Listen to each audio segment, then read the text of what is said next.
आमीन। खुदा आपको बरकत दे। आइए हम खुदा के पुत्र कलाम की ओर जाएंगे, निकालेंगे मुकद्दस बाइबल में से लूका की अंजील उसका 15 अध्याय उसका 11 वचन से पढ़ें।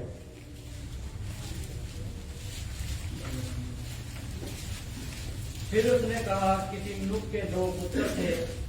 उनमें से छोटे ने पिता से कहा, हे पिता, संपत्ति में से जो भाग मेरा है वह मुझे दे दीजिए। उसने उनको अपनी संपत्ति बांट दी। बहुत दिन ना बीते थे कि छोटा पुत्र सब कुछ इकट्ठा करके दूर देश को चला गया और वहां कुकर्म में अपनी संपत्ति उड़ा दी। जब वह सब कुछ खर्च कर चुका तो उस देश में बड़ा अकाल पड़ा और कंगाल हो गया। इसलिए वह उस देश के निवासियों में से एक को जहां जा पड़ा उनसे अपने खेतों में सूर चराने के लिए भेजा। और वह चाहता था कि उन फलियों से जिन्हें सूर खाते थे अपना पेट भरे, और उसे कुछ नहीं देता था। जब वह अपने आपे में आया तब कहने लगा, मेरे पिता के कितने ही मजदूरों को भोजन से अधिक रोटी मिलती है और मैं यहाँ भूखा मर रहा हूँ।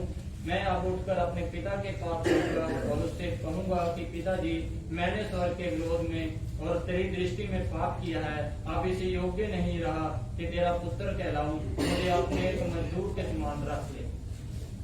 आमीन। Hallelujah, hallelujah.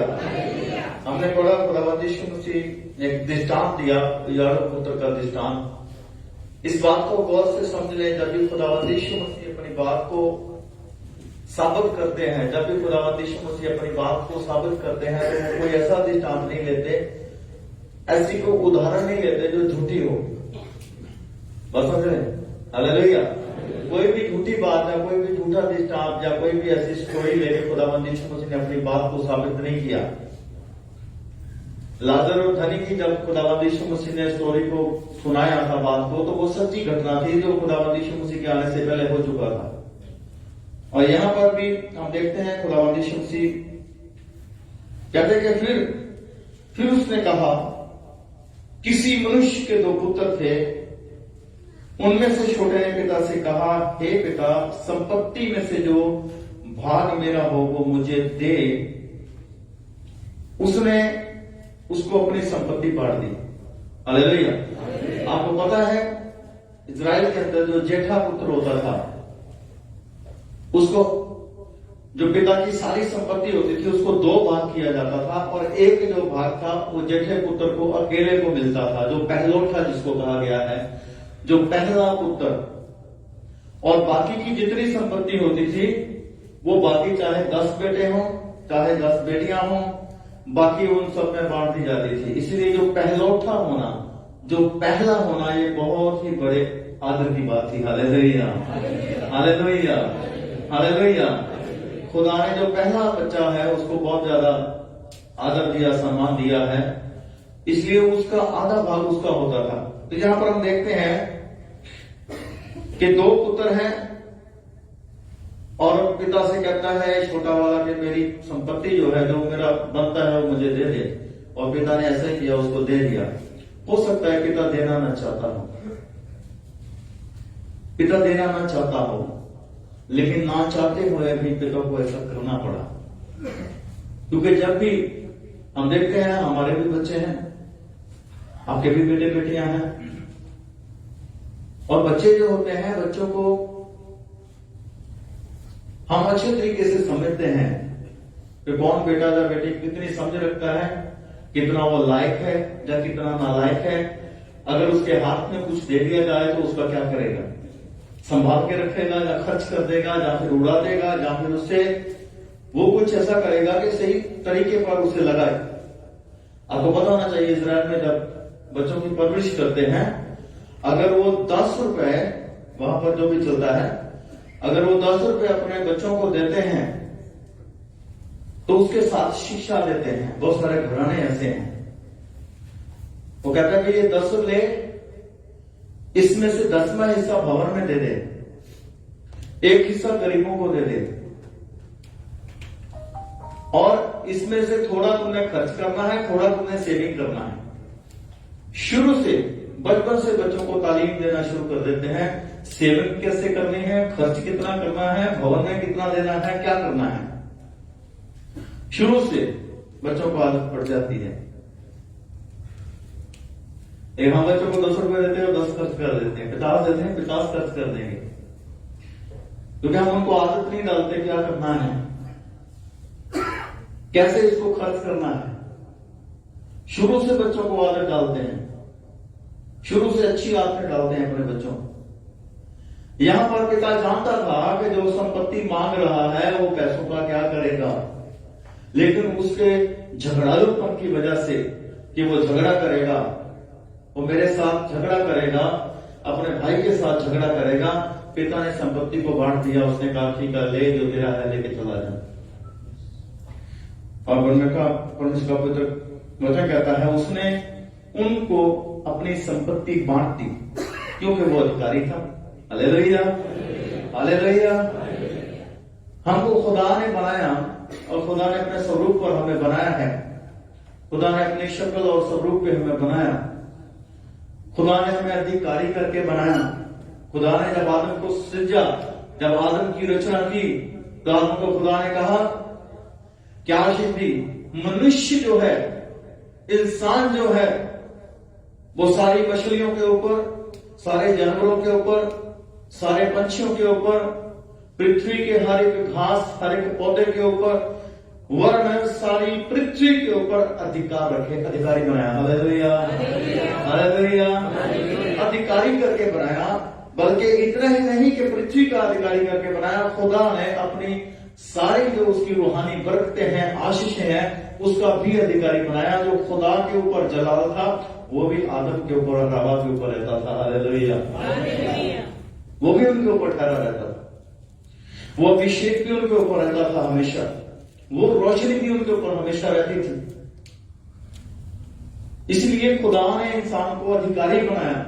हम अधिकारी हैं, इसलिए हम अपना अधिकार रखते हैं। ये चीज मेरी है, ये घर मेरा है, ये गाड़ी मेरी है, या ये स्कूटर मेरा है। हर चीज पर हम अपना जो, जिसे हम अपना देखते हैं, समझते हैं कि ये घर है, या इतनी जमीन है, या हमारी है, हम उस पर अधिकार रखते हैं, क्योंकि खुदा ने इंसान को क्या बनाया, अधिकारी बनाया। इसी तरह से खुदा ने स्वर्गीय आशीषों का भी हमें अधिकारी बनाया है।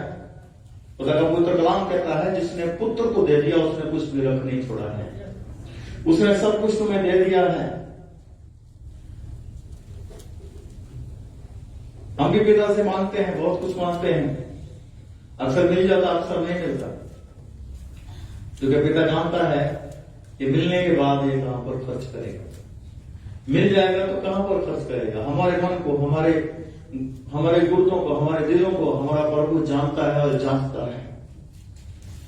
बहुत सारे लोगों को मैंने देखा है जो आशीष पाए चले, 10 कोड़ी खुदावंद यीशु मसीह के पास आए और खुदावंद यीशु मसीह ने कहा जाओ अपने आप को याजकों को दिखाओ, क्योंकि जब कोड़ी शुद्ध होते थे तो याजकों के पास जाकर चेक कराना पड़ता था कि कोड़ निकल गया कि नहीं निकल गया, और उसके बाद भेंट चढ़ानी होती थी। खुदावंद यीशु मसीह का याजकों को जाके दिखाओ, क्योंकि उनके लिए गवाही हो। जाते जाते 10 के 10 से ठीक हो गए और एक वापस आया, 9 चले गए। एक खुदावंद यीशु मसीह के पास वापस आया, यीशु मसीह के कदमों में गिरा, यीशु मसीह का धन्यवाद करना शुरू कर दिया, और खुदावंद यीशु मसीह ने कहा क्या एक ही था जो परमेश्वर की महिमा करता, बाकी कहां पर गए। Hallelujah, hallelujah. हम उन आशीषों को लेते हैं। कई बार हम उपवास करके, कई बार हम मेहनत करके, बहुत तरीकों से हम खुदा से सारी आशीषों को प्राप्त करते हैं, लेकिन जब हम उनको खर्च करते हैं तो ऐसे ही खर्च करते हैं, जैसे आई वैसे चलेंगे। हो सकता है लेना आसान हो, लेकिन संभालना बहुत ही मुश्किल है। तो कैसे हो सकता है? एक बेटा अपने बाप के साथ मेला देखने के लिए जाता है, मेले के अंदर जाता है। आपको पता है ग्लोबल विलेज पे गया, कोई गल शर्माओ ना, मैं बहुत भर गया, मैं बहुत भर गया। तो क्या होता है वहां पर? खिलौने, वहां पर जो पंगूड़े होते हैं वो सब उसको बड़े अच्छे लगते हैं, सही है। वो एंजॉय करता है क्योंकि पिता की उंगली पकड़ी हुई है, पिता साथ में है। मां साथ में है, वो एंजॉय करता है, खाता है, सब कुछ एंजॉय करता है, और अचानक से पिता की उंगली छूट जाती है और वो बिछड़ जाता है। अब वहां पर सब कुछ है, जो पहले था वहां पर सब कुछ है, खिलौने भी हैं, वहां पर लाइट भी वैसे ही है, वहां पर घोड़े भी चल रहे हैं, सब कुछ है, लेकिन अब वो रो रहा है, अब वो चिल्ला रहा है, रो रहा है। क्यों रो रहा है? क्योंकि पिता साथ में नहीं है। बाकी सब कुछ है लेकिन पिता साथ में, तो वो सब चीजें उसे अब अच्छी नहीं लग रही हैं। वो अपने आप को अकेला महसूस कर रहा है और रो रहा है, और रोते हुए किसको ढूंढ रहा है? अपने पिता को ढूंढ रहा है। ये नहीं कहता मुझे एंजॉय करा दे कोई भाई, मुझे कोई घोड़े पर चढ़ा दो, मुझे कोई आइसक्रीम खिला दो, मुझे कोई खिलौना दे दो। नहीं, उसे किसकी तलाश है? पिता की तलाश है। जब तक पिता साथ में है सारी चीजों को एंजॉय करता है, अच्छे से एंजॉय करता है। पिता का हाथ छूट गया, रोना को लाना शुरू कर दिया। हम इस संसार में आए और पिता को भूल गए, इसीलिए ये सारी चीजें रोने का कारण बन रही हैं। खुदावंद यीशु मसीह ने कहा मेरे राज्य की तलाश करो, ये चीजें तुम्हारे पीछे पड़कर तुम्हें मिल जाएंगी। Hallelujah, hallelujah, hallelujah. दुख में है, कराहते हैं और महसूस नहीं करते कि गलती से पिता की उंगली छोड़ देते हैं, पिता की तलाश नहीं करते, परमेश्वर को खोजते नहीं है, उसके खोजे नहीं बनते। और याकूब पितरों ने ही ऐसे ही किया, अपने पिता को छोड़ दिया और दूर संसार में चला गया। उसने कहा संसार में बड़ा सुख है क्योंकि मेरे पास पैसा है, पिता को क्या करना है। सही है, पिता ने जो देना था दे दिया, पिता का काम खत्म है। सही है, गया वहां पर रग रलियों के अंदर, वहां पर जुए के अड्डों के ऊपर, दारू के अड्डों के ऊपर, वेश्याओं के अड्डों के ऊपर उसने अपनी सारी संपत्ति को खराब कर दिया। जो पिता ने उसे दिया था वो सब उसने खराब कर दिया, वो सब उस लुटा बैठा, एकदम से कंगाल हो गया, एकदम से निर्धन हो गया। और अब परमेश्वर का पवित्र कलाम कहता है वहां पर अकाल पड़ गया, अकाल पड़ गया। और वचन में लिखा है जब उसने सारी संपत्ति कुकर में उड़ा दी, जब वह सब कुछ खर्च कर चुका तो उस देश में अकाल पड़ा, वह कंगाल हो गया। इसलिए वह उस देश के निवासियों से में से एक के जहां जा पड़ा जहां पर उसको खेतों में सूअर चराने के लिए दिया गया। एक अशुद्ध काम, आपको पता है इजराइल के अंदर सूअरों को रखना, पालना और उनको चराना, जहां उनको हाथ लगाना, खाने की बहुत दूर से बात है, वो उनको हाथ लगाना भी अशुद्ध समझते हैं। लेकिन वचन में क्या लिखा है? उसको सूअर चराने का काम मिला, सूअर चराने का, अशुद्धता में चला गया। पिता को छोड़ने के कारण, जब पिता के पास था तो पिता का डर था, पिता उसको उतने ही पैसे देता था जितने खर्च करने की उसकी कैपेसिटी है, वो खर्च करेगा तो ठीक जगह पर खर्च कर सकता है। पिता उसको आजादी नहीं देता था कि वो शराब पिए, जहां फिर इधर उधर जाए, अपने गलत दोस्तों के साथ घूमे। उसने क्या पसंद किया? पिता को छोड़ना। जब पिता को छोड़ा क्या हो गया? कंगाल हो गया। पिता को छोड़ दिया, निर्धन हो गया। पिता को छोड़ दिया, कपड़े जो बड़े अच्छे महलों के अंदर जैसे राजकुमारों के होते ऐसे कपड़े पहनता था, अब उसके कपड़े फटे पुराने हैं, पैरों में जूते नहीं हैं, हाथ में अंगूठियां पहन के निकला था, सब निकल गया, सब कुछ खत्म हो गया। और अब सूअर चराने का काम मिल गया। वचन में लिखा जब वो अपने आपे में आया, और क्या कहता है सुना, इससे पढ़े थोड़ा सा। और वह चाहता था कि उन फलियों से जिन्हें सूअर खाते थे अपना पेट भरे, क्योंकि उसे कोई कुछ नहीं देता था। जब वह अपने आपे में आया तब कहने लगा मेरे पिता के कितने ही मजदूरों को भोजन से अधिक रोटी मिलती है और मैं यहाँ भूखा पा रहा हूँ। मैं अब उठकर अपने पिता के पास जाऊंगा और उससे कहूंगा कि पिताजी, मैंने स्वर्ग के विरोध में और तेरी दृष्टि में पाप किया है। अब इस योग्य नहीं रहा कि तेरा पुत्र कहलाऊं, मुझे एक मजदूर के समान रख ले। Hallelujah, hallelujah. वो चाहता था कि वो फलियों में से खाए। देखो सूअर तो खाने की दूर बात रही, अब उस सूअरों की जो फलियां हैं, सूअरों का जो खाना है वो खाना चाहता था, क्योंकि उसे रोटी नहीं मिलती थी। वो चाहता था कि सूअरों की फलियां खाकर पेट भर ले। अशुद्धता में चला गया, निर्धन हो गया, पिता को छोड़ दिया, भूल गया।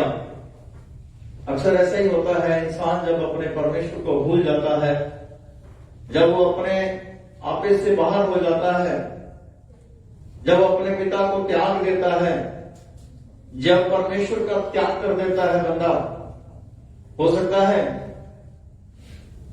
कि बंदा सोचता हो कि मैंने तौबा किया, मैंने बपतिस्मा लिया, घर में बैठकर तौबा कर लो, घर में बैठ के थोड़ी प्रेयर कर लो। हो सकता है पहले दिन आपने अच्छे 2 घंटे प्रार्थना की हो, लेकिन आप यकीन मानकर पूछेगा, जितने भी भाई बहन चर्च नहीं आते उनको पूछिएगा कि आपकी दुआ कितनी है।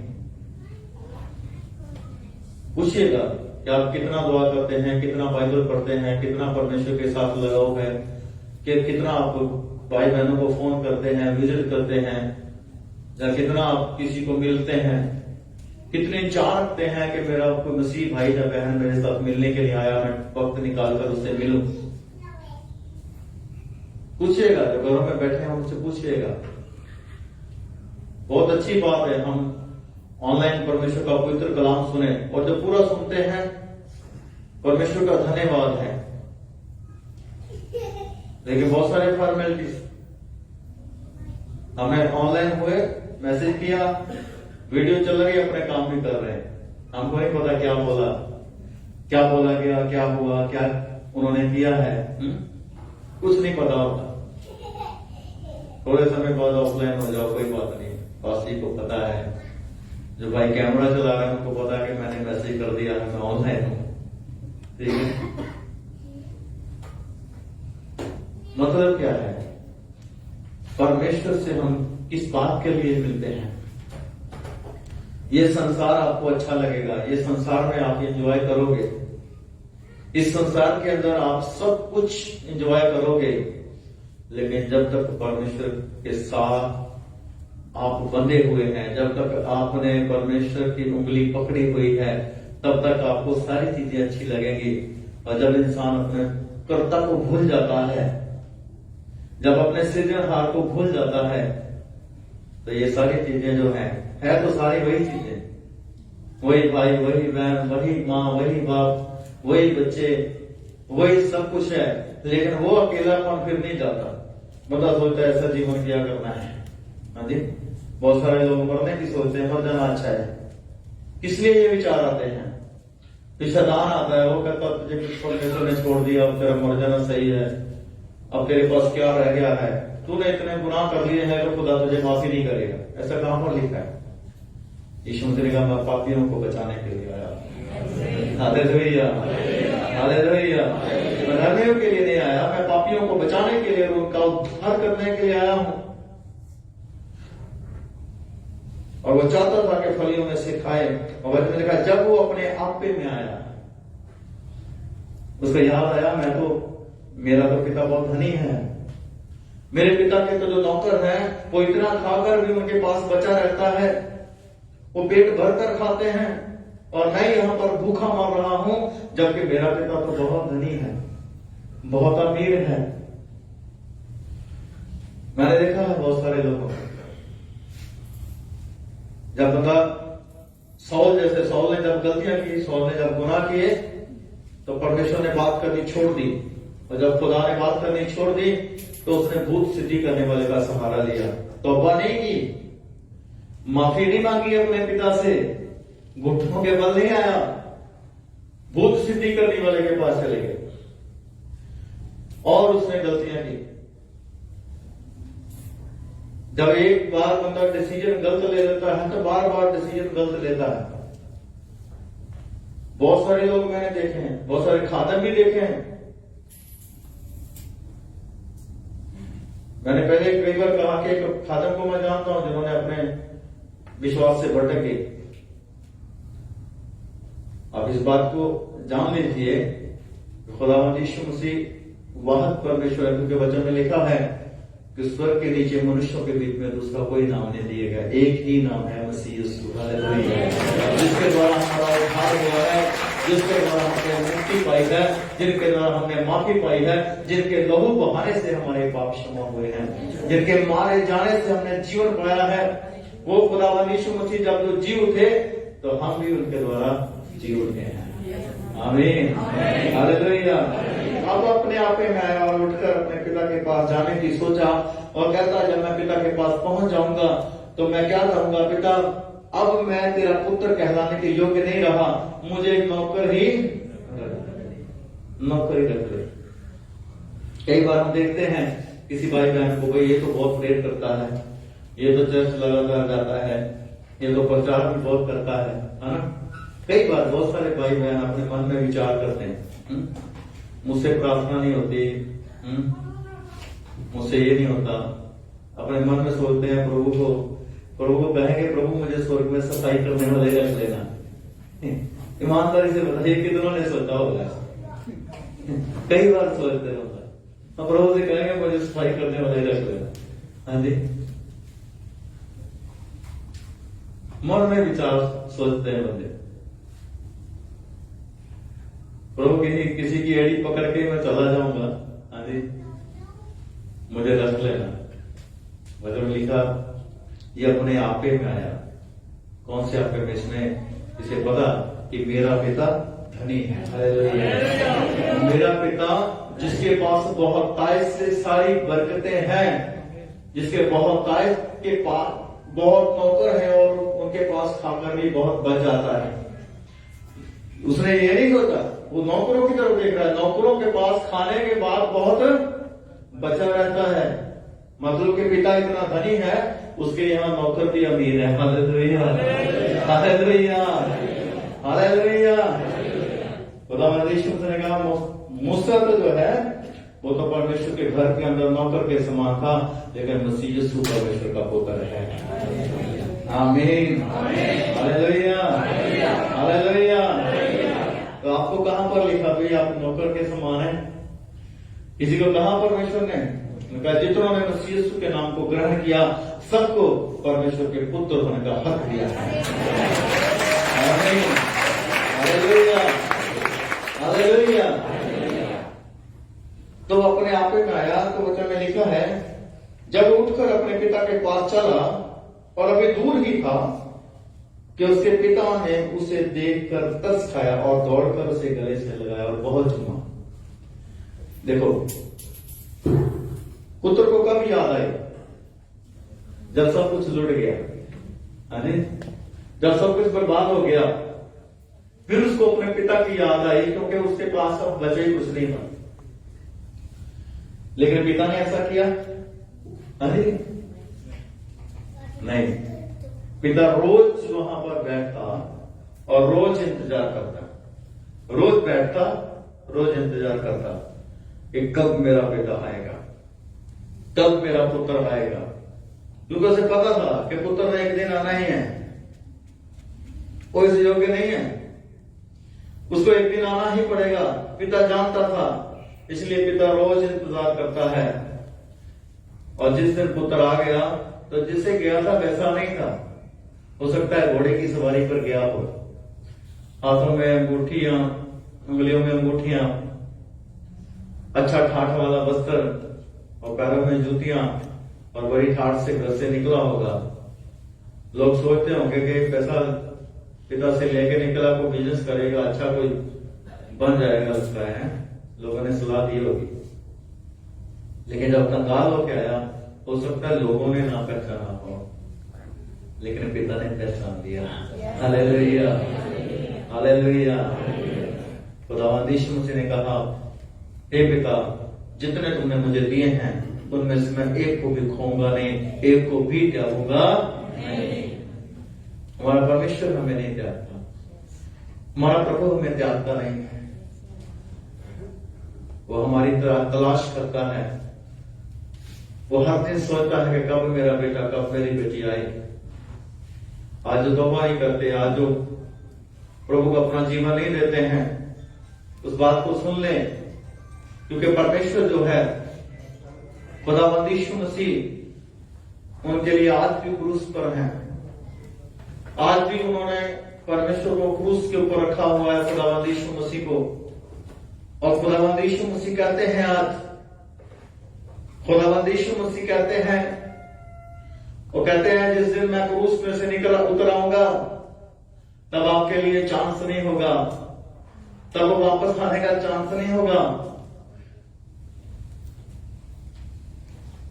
यीशु मसीह क्रूस पर नहीं, खुदावंद यीशु मसीह स्वर्ग में पिता की दैनी और है। लेकिन अब तक जिन्होंने तौबा नहीं की उनके लिए वैसा ही है। लेकिन प्रभु का कहना है, प्रभु का फरमान है, जिस दिन मैं क्रूस पर से उतर आया अब तो मैं दया के सिंहासन पर विराजमान हूं। जब खुदावंद यीशु मसीह न्याय के सिंहासन पर विराजमान हो जाएंगे तो उस दिन समय नहीं होगा, उस दिन न्याय होगा।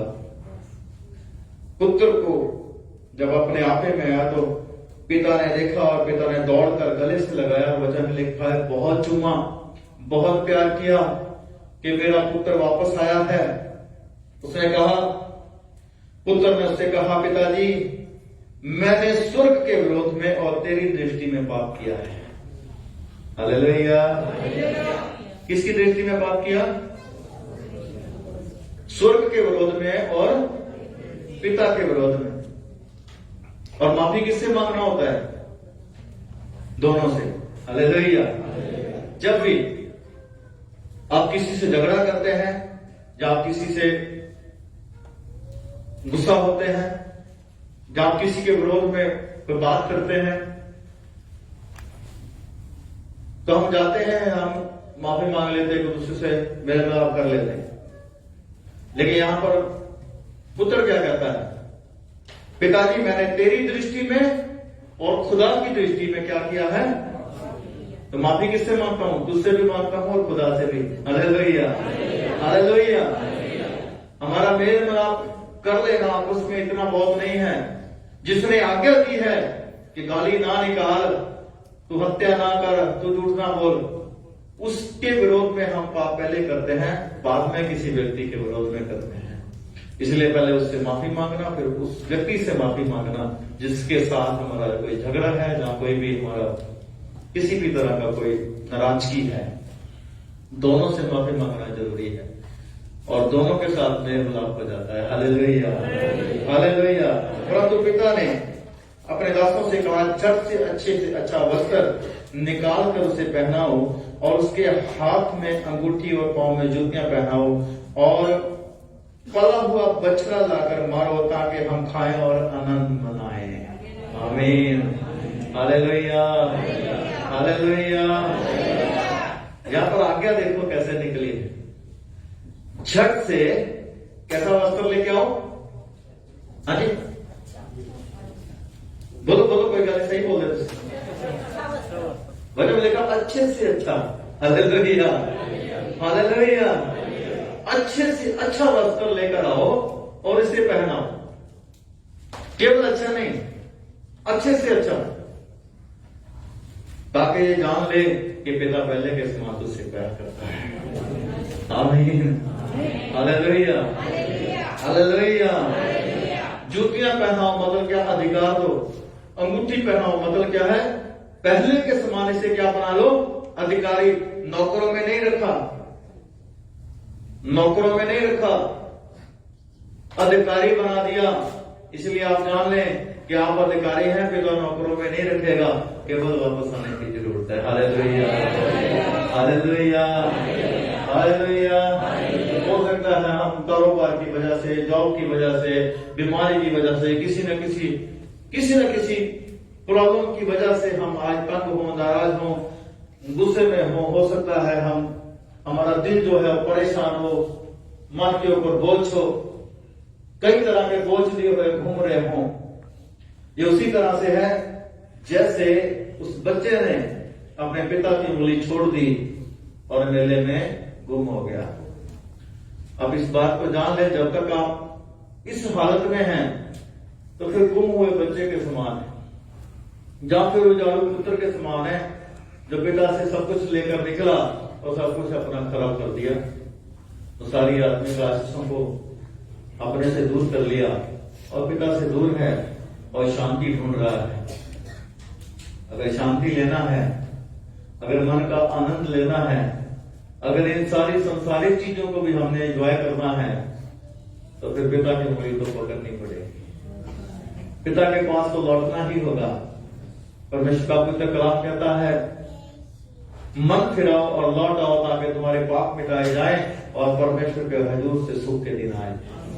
आमीन, आमीन। परमेश्वर का पवित्र कलाम कहता है, जिसकी 100 भेड़ें हों और उसकी एक भेड़ गुम हो जाए तो वो क्या करेगा? वो जो 99 धर्मी हैं, यानी जो 99 लोग जिनको परमेश्वर को पता है कि ये भागेंगे नहीं, वो उनको छोड़कर वो एक के पीछे जाएगा जो क्या है? गुम हो गया। हालेलुया। किसकी चिंता करेगा? जो संसार में गुम हो गया है। अय्याली की भेड़ जो गुम हो गई, उसे उसकी चिंता होती है। उसको पता है वो झुंड से निकलकर भाग गई है और कोई ना कोई भेड़िया उसे फाड़ खाएगा। और वचन में लिखा, वो ढूंढता है और जब मिल जाती है और बड़े आनंद से उसको अपने कंधे पर उठाकर लेकर आता है और दोस्तों से कहता है, पड़ोसियों से कहता है, मेरे साथ आनंद मनाओ क्योंकि मेरी भेड़ गुम हो गई थी, अब क्या हो गई है? मिल गई है। जब कोई पापी तौबा करता है, जब परमेश्वर के पास आता है, स्वर्ग में फरिश्ते आनंद मनाते हैं। आमीन, हालेलुया, हालेलुया, हालेलुया। क्योंकि परमेश्वर चाहता है कि हम परमेश्वर के पास रहें। आपको पता है परमेश्वर क्या चाहता है? हम उसके डेरे में रहें, हम उसके गले की भेड़ें बनकर रहें, हम हमेशा उसके प्रिय पुत्र बनके उसके पास रहें। परमेश्वर मनुष्यों के बीच में रहना चाहता है। जब आप प्रकाशित वाक्य पढ़ोगे, उसमें लिखा है कि परमेश्वर का डेरा मनुष्यों के बीच में है। हालेलुया। जब मूसा के समय के अंदर इजराइलियों को मिस्र से निकाल कर लेकर आए थे, तो खुदा का जो तंबू था वो बिल्कुल छावनी के बीचों बीच था। ये साइड भी लोग, इस साइड भी लोग, इस साइड भी लोग और इस साइड में भी लोग थे। बीचों बीच खुदा ने अपना डेरा रखा था, जहां पर खुदा का जलाल हमेशा बना रहता था। दिन में बादल का खंभा और रात में आग का खंभा बनके खुदा जो है वो वहां पर उनको उजाला देता था। खुदा उनके बीचों बीच बना हुआ था। खुदा अपने लोगों में रहना पसंद करता है और हमें भी चाहिए कि हम अपने खुदा के साथ उसके पास रहना पसंद करें। Hallelujah, hallelujah. इसलिए खुदावंद यीशु मसीह ने कहा, मैं दिल के द्वार को खटखटाता हूं, हर कोई जो खोलेगा मैं उसके अंदर आऊंगा और उसके साथ भोजन करूंगा। आमीन, आमीन। और वो मेरे साथ भोजन करेगा। Hallelujah, hallelujah. इसलिए मनुष्य का परमेश्वर से दूर रहना अच्छा नहीं। चीजें तो सब आपके सामने होंगी। आज लोग करोड़ों के मालिक हैं, आज लोग बहुत पैसों के मालिक हैं, लेकिन आप थोड़ा सा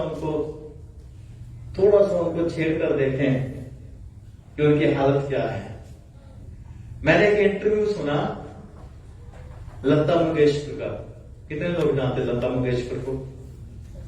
लता मंगेशकर वर्ल्ड में लोग सारे जानते हैं उनको, क्योंकि वर्ल्ड के अंदर सबसे ज्यादा गाने लता मंगेशकर ने गाए। सही है। और इंटरव्यू लेने वाला उनसे पूछता है कि लता जी, अगर आपको दोबारा जन्म मिले तो क्या आप लता मंगेशकर बनना पसंद करेंगी? तो मैं इस बात को सुनकर बड़ा ही शौक हो गया। उन्होंने कहा, लता मंगेशकर के जो प्रॉब्लम्स हैं, जो मेरी मुश्किलें हैं, वो मुझसे ज्यादा और कौन जानता है? जहां तो परमेश्वर जानता है, जहां मैं जानती हूं।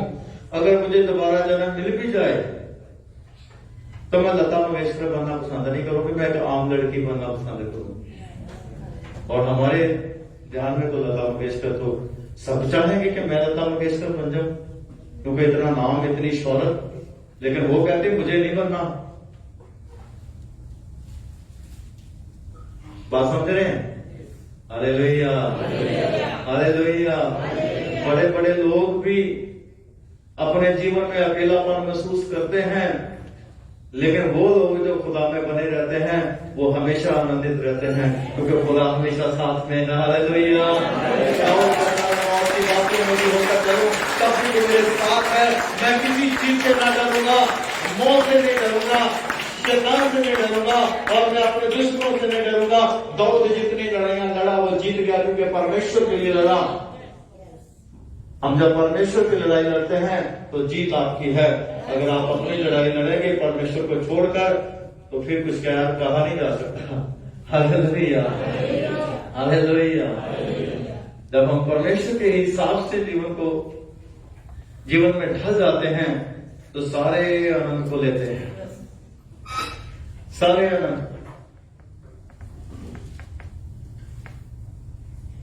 सब कुछ हम मांगते हैं, खुदा से मिलता है, लेकिन वही चीजें हैं जो बाद में कई बार वो आनंद का कारण नहीं रहती। क्यों? क्योंकि परमेश्वर वचन में लिखा है, देखो हस्बैंड और वाइफ है ना, ये दो ऐसे जन हैं, हस्बैंड और वाइफ, और अगर इसमें कोई तीसरा हो तो वो रिश्ता क्या हो जाता? खराब हो जाता। लेकिन हस्बैंड वाइफ के रिश्ते के अंदर अगर परमेश्वर हो और वो हमेशा बना रहे, परमेश्वर को हमेशा बनाए रखें, उसके वचन को हमेशा साथ में बनाए रखें, तो फिर कोई रिश्ता वैसा नहीं होता। Hallelujah, hallelujah. तो सबसे अच्छा रिश्ता बन जाता है, पावरफुल बन जाता है। अगर वो बैठकर दोनों किसी काम के लिए दुआ करते तो मैं कहता हूं वो होगा, पक्का होगा, हो जाएगा। आमीन, हालेलुया, हालेलुया। इसलिए भटके रहना, परमेश्वर कहता है लौट आओ। परमेश्वर चाहता है कि लौट आओ, तौबा करो, मुड़ो ताकि तुम्हारे पाप मिटाए जाओ, परमेश्वर के हुजूर से सुख के दिन आए। भजन संहिता उसका 32 में लिखा है, क्या ही धन्य है जिनके अपराध क्षमा हो गए। सबसे धनवान, सबसे धनी व्यक्ति वो है जिसके अपराध परमेश्वर ने क्षमा कर दिए, जिसकी गलतियां खुदा ने माफ कर दी, जिसने परमेश्वर से लिया तो बहुत कुछ लेकिन लुटा दिया, और फिर परमेश्वर उसे माफ करके फिर से देने की सामर्थ रखता है। उसने कहा धर्मी 7 बार भी गिरे तो मैं उसके ऊपर से उठाकर क्या करूंगा? खड़ा कर दूंगा। आमीन, हालेलुया, हालेलुया। इसलिए परमेश्वर का संग ना छोड़े कभी भी, कभी बहाना ना बनाए, कभी ये ना कहे जी मुझे ये काम पड़ गया, वो काम पड़ गया, मैं इसलिए चर्च नहीं आ सका, मैं इसलिए आ नहीं सका। अगर हम चर्च तक नहीं आ सकते, हम स्वर्ग में जाने की हम ख्वाहिश रखते हैं और चर्च हमें दूर पड़ जाता है, सही है, तो फिर कैसे हो पाएगा? हो जाएगा? हाँ जी। जब तक आप खुदा के साथ नहीं चलते, खुदा के कामों को अपना काम नहीं समझते, तब तक परमेश्वर से दूर हैं। हर एक व्यक्ति को परमेश्वर ने एक योजना के साथ रखा है। आप विश्वासी, जब तक आप पृथ्वी के ऊपर हैं, आपके लिए परमेश्वर की योजना है। आप अपनी योजना परमेश्वर को बताते हैं, लेकिन परमेश्वर की योजना को कभी नहीं सुनते। आप परमेश्वर को पूछें प्रभु मेरे लिए क्या काम है, और परमेश्वर आपको बताएंगे, और जब आपसे काम लेंगे तो देखना वो दिन आपका आनंद का दिन होगा। Hallelujah, hallelujah. परमेश्वर चाहता है कि हर एक को अपनी योजना के अनुसार अपने काम के लिए इस्तेमाल करे, लेकिन हम परमेश्वर को दावत नहीं देते कि प्रभु ऐसा कर, प्रभु ऐसा होने दे। जब परमेश्वर आपके लिए करेगा तो कोई भी ऐसा नहीं है जो आपका विरोधी हो। वचन में लिखा, जब परमेश्वर हमारी ओर है तो कौन हमारा विरोधी हो सकता है। इसलिए जब आप परमेश्वर के साथ हैं, जब आप अपने पिता के साथ हैं, तो हर एक विरोधी शर्मिंदा होगा, हर एक विरोधी जो है वो लज्जावान होगा, क्योंकि आप पिता के साथ हैं। हालेलुया, परमेश्वर सबको आशीष दे। आमीन, आमीन।